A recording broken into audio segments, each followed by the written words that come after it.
China doesn't have any of that. None of it. There's no significant Chinese bond market. They don't have the infrastructure of banks and dealers I described. They don't have the physical infrastructure. And most of all, they don't have a rule of law. You can't trust the Chinese as far as you can throw them. I was a facilitator and then a participant in the first ever financial war game ever conducted by the Pentagon. We did this at a top secret location called the Warfare Analysis Laboratory. One of the things we did there, I was on the China team. I wanted to make it realistic. So I said, let's lie, cheat, and steal, because that's what Wall Street does, and that's a more realistic game. So I recruited a friend of mine who's fluent in Russian to be on the Russian team, and I had dinner with him before we went down to the laboratory. And I said, look, here's the plan. I'm going to persuade my China team colleagues to basically announce a new gold standard.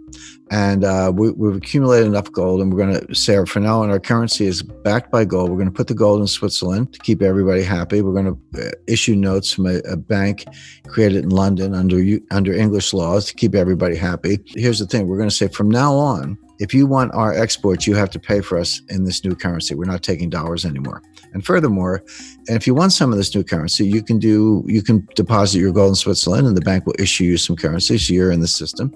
Or you can trade with us and run a surplus, and then we'll pay you in the currency, and you can use that to buy our stuff. Or we'll give you loans. But one way or another, we're done with the dollar. And obviously, this is very forward-leaning, but the whole idea of a war game is to help the Pentagon think 5 or 10 years ahead. So the first thing that happened when you go to your embassy or conclave, you come out and you stand up at the podium, you announce your plans, and then everybody reacts and it's discussed, et cetera. The first thing that happened is there was a group. So we had the red team, the yellow team, the blue team, as the case may be, and they're all different countries or areas. But there's a white team, which are the referees. They decide what you did. And the first thing they did when we announced the gold move, they ruled it as an illegal move. They said, no, that's not in any of our scenarios. You can't do that.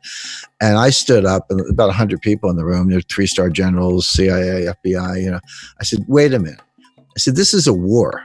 There are no illegal moves in a war. The whole idea is to be out of the box or live in a world where there are no boxes. That's what we're doing here. So they agreed. They said, okay, we think it's a really dumb idea, but we'll let you do it. Well, over the course of 2 days, it accelerated and gathered momentum. At the end of it, Russia got PowerPoints. Okay, so this was 2009.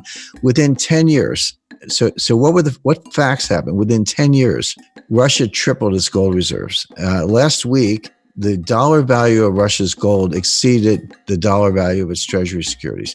They have 20% of their reserves in gold, and the value of their gold is more than the value of the U.S. treasury securities. They're dumping treasuries, buying gold.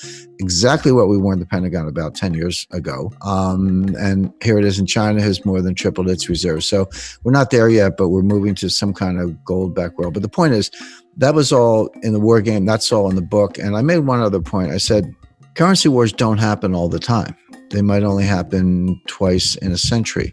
But when they happen, they can last for 10 or 15 years. That's how long it takes to sort out.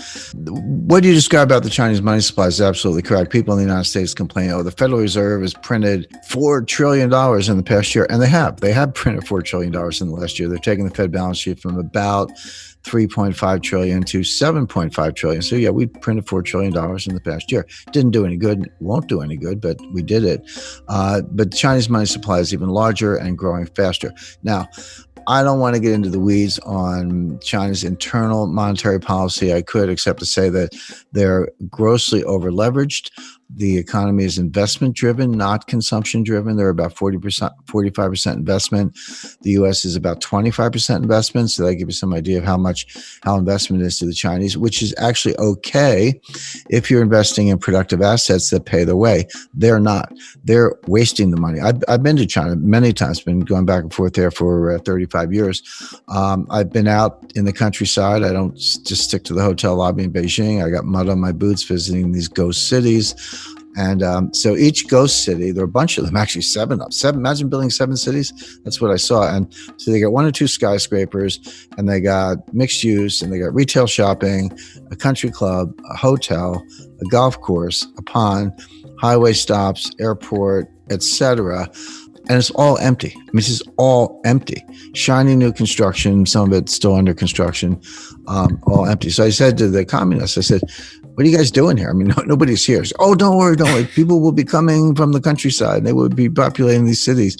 And I said, when? I said, no one's coming. And besides that, you've already drained the countryside. That already happened. But I said, you cannot mothball a building. It's not like some old clothes. I mean, the way a building maintains itself, it gets occupied and there's maintenance and people fix it and all that.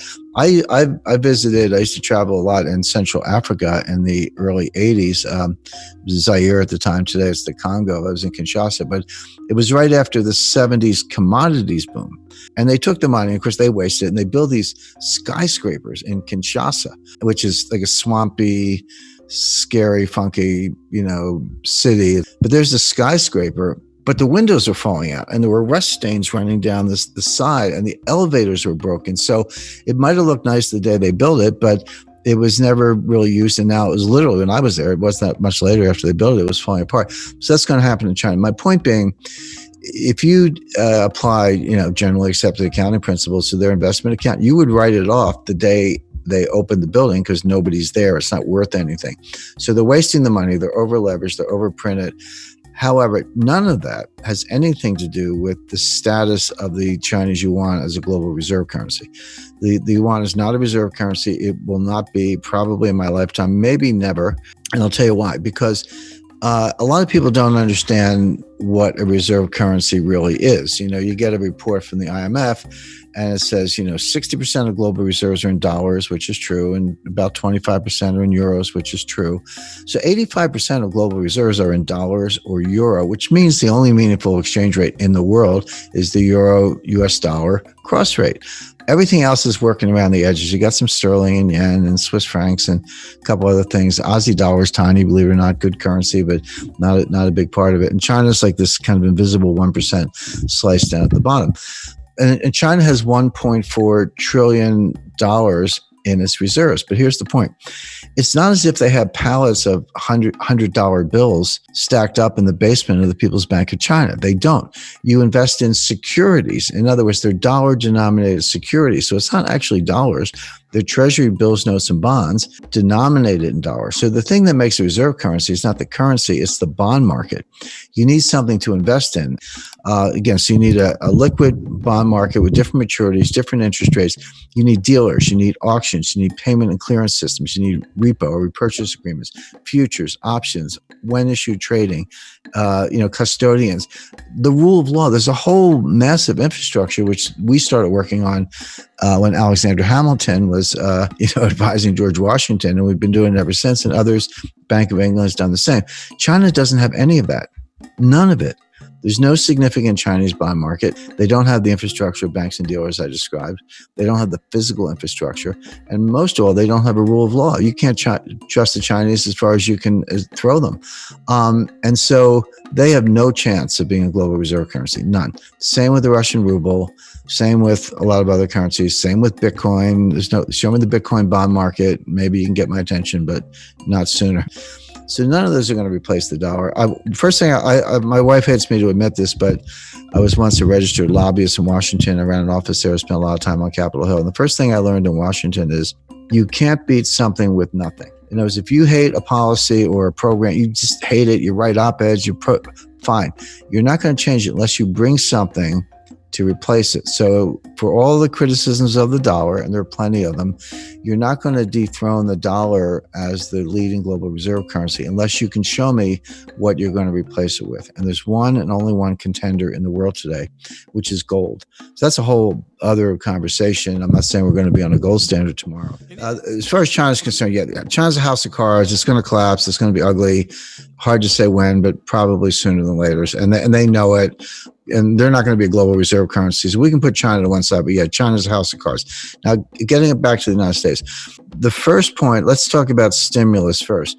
So the Fed printed $4 trillion.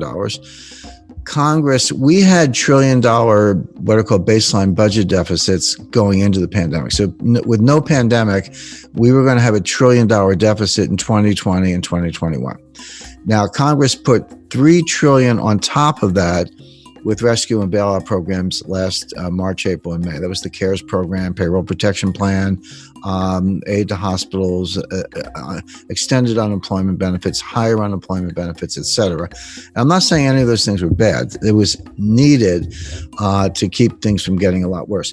But we put $3 trillion on top of this. So there's $4 trillion for fiscal 2020. They just did $1 trillion last week in the kind of final days of the Trump administration. So that's $5 trillion.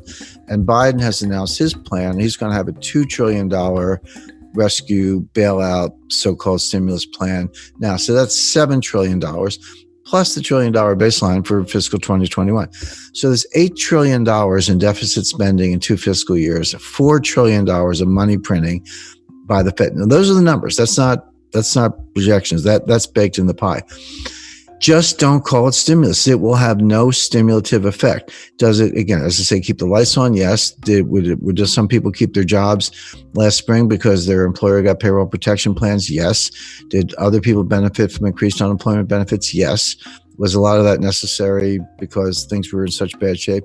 Yes. So I'm not arguing that side of it, but it does not stimulate. It's not going to get us out of the depression. Let me be very specific as to why, because I don't make claims without backing it up. On the money supply, you can print all the money you want, but Milton Friedman was wrong. The monetarists are wrong. The Austrian school is wrong. Money printing does not cause inflation. What causes inflation is something called velocity, which is the turnover of money. The money has to be lent and spent. Banks have to be lenders.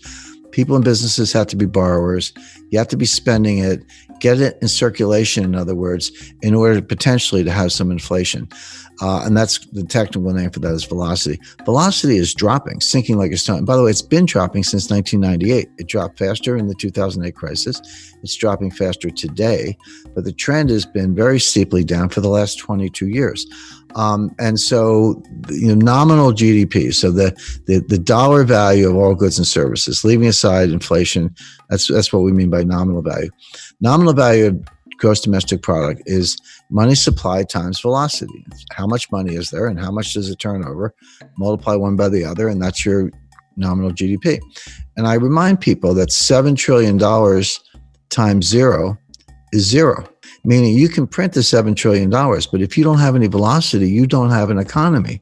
And so you can understand monetary policy is a desperate race between increasing money supply and declining velocity. One offsets the other so that you barely keep nominal GDP where it is. In fact, it's going to go down about 6 or 7%. We're not getting back to 2019 levels of output. If you take 2019 as your baseline, we're not getting back to 2019 levels till 2023 at the earliest. We're not getting back to 2019 levels of job creation, the number of people who have jobs, until 2025 at the earliest.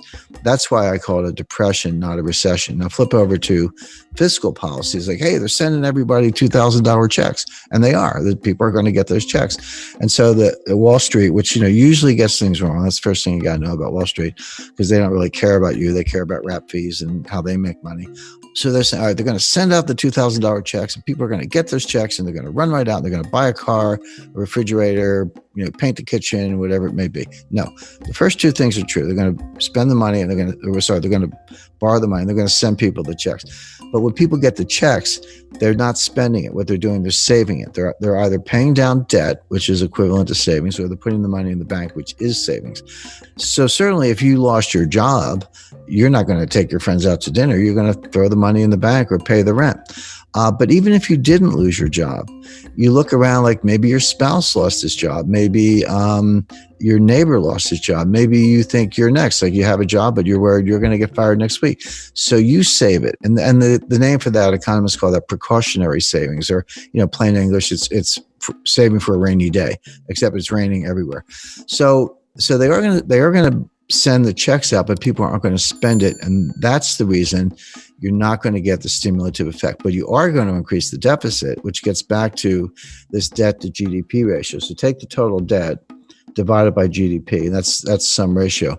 The research is very convincing, very clear. A number of studies show this, that up to about 90%, so 90% debt to GDP, you get a little bit of something called a Keynesian multiplier, meaning you borrow $1, you spend $1, and you get $1.10 of GDP, or you get $1.05 of GDP. And it works maybe temporarily, but it works when people won't spend the money the government can. That's the idea. But when the debt to GDP ratio goes above 90%, that's what physicists call a critical threshold or a phase transition. Now you're through the looking glass. Now the Keynesian multiplier drops below 1, meaning you borrow $1, you spend $1, but you only get 90 cents of GDP. But meanwhile, the debt went up $1. So what's happening to the debt to GDP ratio? This is going up dollar for dollar, but this is going up 90 cents on the dollar. So the ratio is getting worse. Guess what the US debt to GDP ratio is today? The answer is it's about 135%. So we're way past that 90% threshold. And by the way, who's in that club? I can tell you, Lebanon, Greece, and Italy. So there's your lunch table for four, the four super debtors league. And it just gets worse. And that ratio past 90% is a headwind to growth, because people look at it and are like, hey, I don't have a PhD in economics, but I just don't like what I see. And people understand correctly, and this is the behavioral adaptation that policymakers on Wall Street do not understand. But the behavioral adaptations, people look at it and say, I don't know how this is going to end, but it's going to end. We're either going to have a default, or we're going to have something like hyperinflation to make the debt go away, or they're going to raise my taxes. Not sure which, maybe all of the above, but I have to save more money to meet my lifetime goals in the face of some bad outcome that's going to come out of this. That's the real world behavior, and economists know very little about the real world. So the point is, increasing the money supply doesn't work because velocity is declining. Increasing deficits doesn't work because people are saving, not spending, and they're preparing for worse outcomes. So neither one of these, you can call it money printing or spending, but don't call it stimulus, because it doesn't stimulate. We're not getting out of this. And that's why I call my book The New Great Depression.